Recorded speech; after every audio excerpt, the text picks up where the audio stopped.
کوثر کاظمی صاحب، سنا ہے کہ جو گرجتے ہیں وہ برستے نہیں، جو برستے ہیں وہ گرجتے نہیں۔ آپ کی طرف سے گرج تو بہت آ رہی ہے، برسیں گے بھی آپ لوگ؟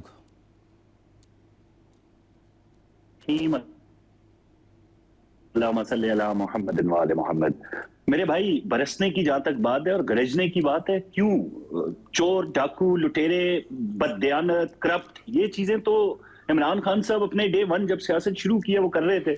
کس نے اعتراض کیا؟ ہم نے تو کبھی اعتراض نہیں کیا بھائی، بولتے ہیں بولتے رہیں، الزام لگاتے ہیں لگاتے رہیں، لیکن جب معاملات ہوتے ہیں قومی سلامتی پہ، پھر آپ کو نظر آئیں گی مریم اورنگزیب، پھر آپ کو نظر آئیں گے طلال چودھری، پھر آپ کو نظر آئیں گے عطا۔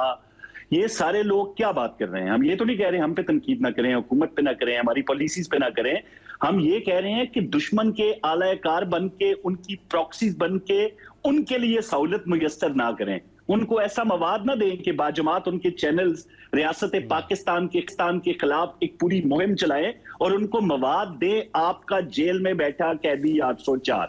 بھائی یہ جو عقوبت خانے کھول رکھے ہیں فوج نے، یہ جو فوج ہے بڑی ظالم ہے، ان کا جو سربراہ ہے وہ ذہنی مریض ہے، یہ چیزیں جب انٹرنیشنلی میڈیا پہ جائیں گی، معاملہ ہوگا قومی سلامتی کا، آپ افواج پاکستان کا مورال ڈاؤن کرنے کی کوشش کریں گے، پھر وہ جو ابھی برس رہے ہیں، گرج رہے ہیں، وہ ضرور برسیں گے بھائی میرے۔ یہ ہو نہیں سکتا کہ قومی سلامتی پہ کسی قسم کا کمپرومائز کیا جائے۔ باقی آپ نے دیکھ میں نے لیا سوال گورنر یوں راج کے کیا حوالے سے، کوثر کاظمی صاحب، اس لیے یہ جی سوال آپ میرے سے بھائی، کیا کہ جی دیکھیں کسی نے جرم کیا ہے، کسی نے آئین کی خلاف ورزی کی ہے، قانون کی خلاف ورزی کی ہے، حکومت کا کام ہے کہ فوری طور پر ایکشن لے اور قانونی جو کورس ہے اس کو اختیار کرے۔ لیکن یہاں نظر یہ آ رہا ہے کہ باتیں تو بہت ساری ہو رہی ہیں، قانونی کورس کہاں؟ اب تحریک انصاف کا تو یہ عالم ہے کہ ایک بندہ بارش میں کھڑا ہوا ہے، اس پہ 2 بالٹی اور پانی ڈال دیجئے آپ، اگر دوسری چیزیں کر دیں گے۔ قانونی آپشنز کیا ہیں اب آپ کے پاس؟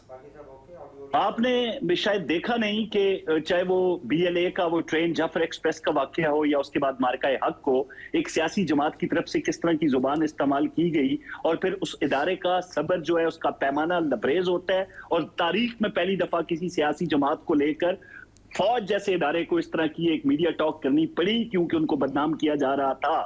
جب صبر کا پیمانہ لبریز ہوتا ہے تو جو آپ بات کر رہے ہیں سزاؤں کی، اجر کی، جزا کی، وہ ساری چیزیں اب ہوتی ہوئی نظر آئے گی۔ قومی سلامتی پہ کسی طرح کا کمپرومائز نہیں کیا جائے گا۔ جب آپ جلسوں میں کھڑے ہو کے بہتان لگائیں گے، الزام لگائیں گے کہ مساجد میں کتے باندھے جاتے ہیں، تم ہوتے کون ہو، گورنر ہاؤس کو ہم جلا دیں گے، راج کو جلا دیں گے، اکھاڑ دیں گے، تو پھر ایسی زبانوں پہ ایکشن ریاست لیتی ہے، ہر ریاست لیتی ہے۔ ٹھیک ہے، ریاست پاکستان کی بات نہیں کر رہا، آپ ویسٹرن ریاستوں کو لے لیں، اس طرح کی زبان کہیں بھی برداشت نہیں کی جاتی میرے بھائی۔